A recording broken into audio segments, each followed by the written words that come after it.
Update for today, February the 16th. I'd like to start by saying happy birthday to my dad. He's turned 88 years old today. And yes, he celebrated this milestone in one of these assisted living places. Um, I unfortunately was not able to make contact with him today.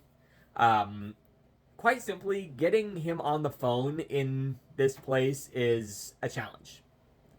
And I knew because mom was not able to, that I would not be able to.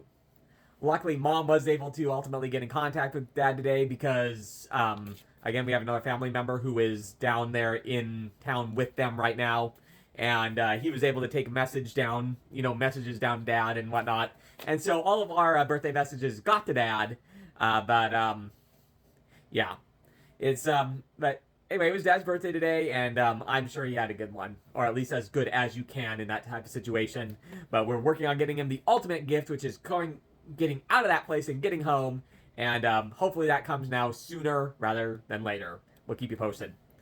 All right, so if you saw my update from yesterday, which I filmed quite literally minutes before walking out the door this morning, on my way to work at the accounting office at 4 o'clock this morning, ended up working 4 to 1.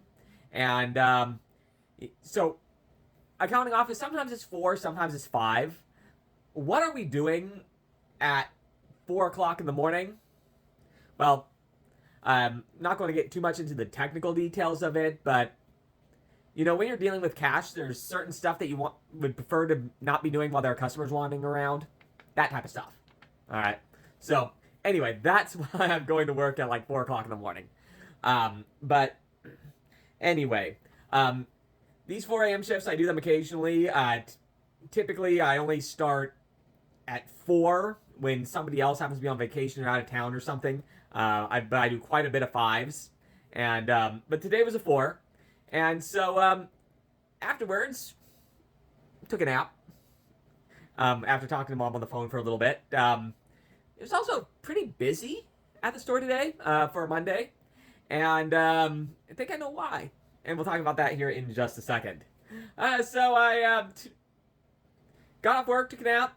And then when I got some health food at Domino's. But anyway, and then it's amazing how quickly time goes by. It's quickly, particularly in a string of work stretches, it's pretty much already time for me to go to bed. As a matter of fact, kind of later than theoretically I should go to bed already. And it's quite literally 8:06 while I'm filming this, because I am again on the 4 a.m. shift tomorrow. So, hopefully, because I took a nap this afternoon, hopefully I'll still be able to go to sleep at a reasonable time. Or who knows, I might be half awake until 2 a.m. I'm gonna have to get up, but who knows? But I'll complain about that tomorrow. Stay tuned. All right. So I mentioned that I thought I know why it was probably fairly busy where I work today, and here's why. It is the number one lie, in my humble opinion, the number one lie in the Portland metro area. Let me show you what this lie is. See it? It's right there. See that column where it says 32, 32, 32? And see that column just to its left where they have like the little snowflakey little things in the midst of the little, the little picture things, right? BS. All of it. BS. I knew the day would come when I started filming these daily videos that I would have to start explaining to everybody my theory on snow in Portland. And my theory on snow in Portland is that it won't. Yay, right? Now,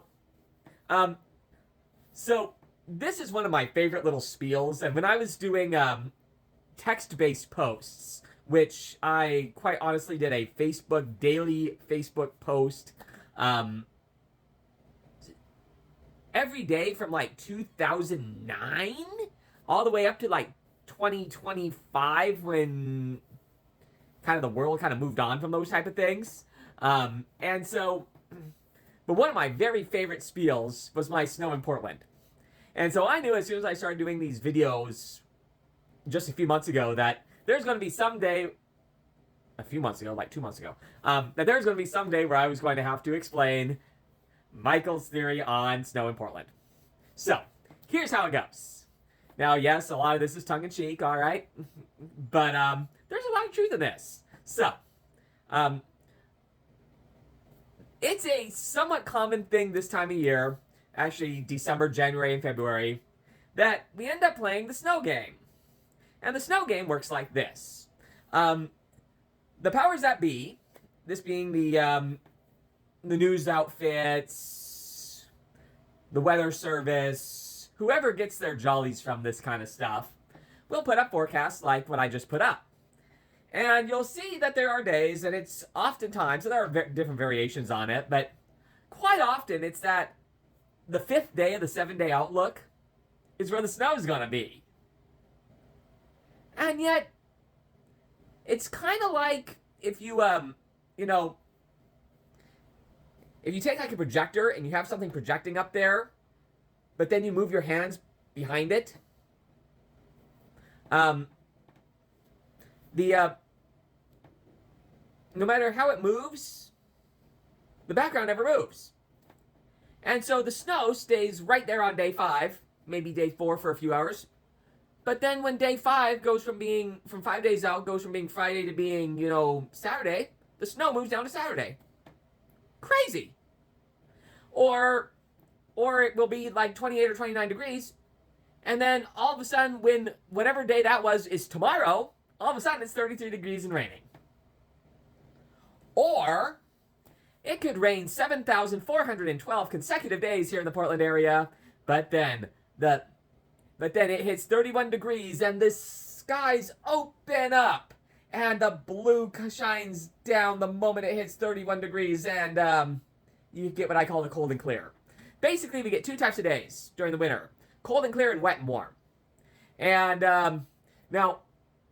and this system is designed as a collaboration between the Portland weather gods, like the gods that decide what we're going to get that day, and the weather forecasters. And basically, it's all designed to screw kids out of snow days. Now, that being said, this Valentine's week and this time is like the most, if there was going to be a snow day, statistically speaking, it's most likely to be like this week. That being said, I honestly don't think it's going to happen this time. Now, am I right every time on my little predictions? Of course not. Of course not. That being said, if we go back to my posts over, I started doing these snow posts probably 10 years ago. I would bet my prediction, or my percentage of getting it right, is probably 90 plus. And my forecast strategy is this. Step 1, read forecast for snow. Step 2, say it's not going to happen. And my accuracy rating is better than any TV channel or publication anywhere in the Portland area. Pretty much guaranteed. For legal reasons, not actually guaranteed, but you get the point. Anyway, so watch this space. I look forward to coming back to you tomorrow while I'm gloating about the fact that there wasn't any snow. Sorry, kids. But it just proves that I was right again, and I should get paid the big bucks for being a forecaster. All right, everyone, thanks for staying with me this long, and I look forward to talking with you again tomorrow. Ciao for now.